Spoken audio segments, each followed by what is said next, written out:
प्रत्येक विभागामध्ये भूमिपूजन कार्यक्रमांना वेग आलाय। वाशी इथं वनमंत्री गणेश नाईक यांच्या हस्ते विविध विकास कामांचं भूमिपूजन संपन्न झालंय।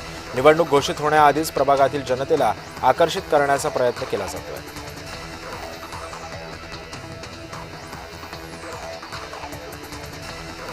पालिका निवडणुकीच्या अनुषंगानं भाजप मुंबईमध्ये नागरी मेळाव्याचं आयोजन करणार आहे।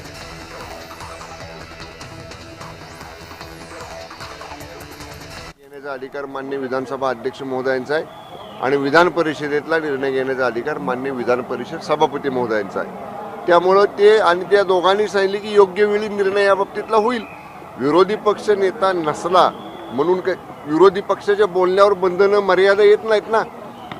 आम्ही पाहिले विधानसभेमध्ये विधान परिषदेमध्ये दोन्ही पीठासीन अधिकारी भरपूर संधी विरोधी पक्षाच्या सर्व सन्मान्य सदस्यांना बोलायला देतात।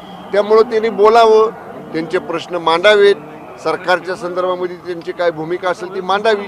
सरकारच्या बाजूने त्याला उत्तर देईल। विरोधी पक्ष नेता नाही म्हणजे त्याला बोलता येणार नाही असं बिलकुल नाही, ते बोलू शकतात। विधानसभेमध्ये विरोधी पक्षनेते पदासाठी ठाकरे गटाचे भास्कर जाधव यांचं नाव जे आहे जवळपास निश्चित करण्यात आलं होतं, मात्र आता त्यांचं नाव मागे पडून आदित्य ठाकरे यांच्या नावासाठी ठाकरे गट जो तो आग्रही असताना दिसतो। म्हणजे हे 2019च्या महाविकास आघाडीच्या मंत्रिमंडळाच्या रचनेसारखं झालं की सरकार बनवताना माननीय उद्धव ठाकरे साहेबांनी आमच्या आमदारांच्या बैठकीत सांगितलं की तुमच्यातला शिवसैनिक मला मुख्यमंत्री करायचा आहे आणि मुख्यमंत्री पदाचं नाव आलं तेव्हा त्यांनी स्वतःचं नाव दिलं आणि ते स्वतः मुख्यमंत्री झाले आणि एवढंच नाही तर चिरंजीवांना कॅबिनेट मंत्री केलं।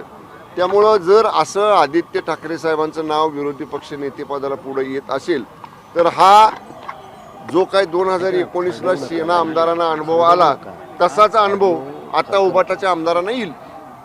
ओके।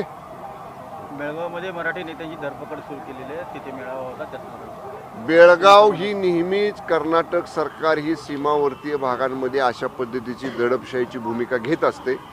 आम्ही सीमा समन्वयक मंत्री आहोत या भागात, त्या भागातले राज्य सरकारचे। वेळोवेळी आम्ही आमची त्या बाबतीतली नाराजी किंवा आमच्या राज्य सरकारच्या विशेषतः मराठी बांधवांच्या संदर्भातल्या तीव्र भावना आम्ही त्यांच्या सरकारला कळवत असतो, पण वेळोवेळी त्यांना सांगून देखील त्याच्यामध्ये फरक त्यांचा पडत नाही। परत एकदा माननीय मुख्यमंत्री आणि दोन्ही उपमुख्यमंत्र्यांशी चर्चा करून पुन्हा एकदा केंद्रानं आता ह्याच्यामध्ये परत हस्तक्षेप मागे एकदा केला तसा करावा असं माननीय CM साहेबांची दोन्ही DCM साहेबांची चर्चा करून आम्ही केंद्राला एक पत्र लिहू। Okay, thank you. त्यामुळे कर्ज माफी आणि हुडवा जमीन घोटाळा प्रकरणी आजचं अधिवेशन गाजू शकतं। तपोवन वृक्षतोडीचे पडसाद सुद्धा उमटण्याचा अंदाज वर्तवला जातो।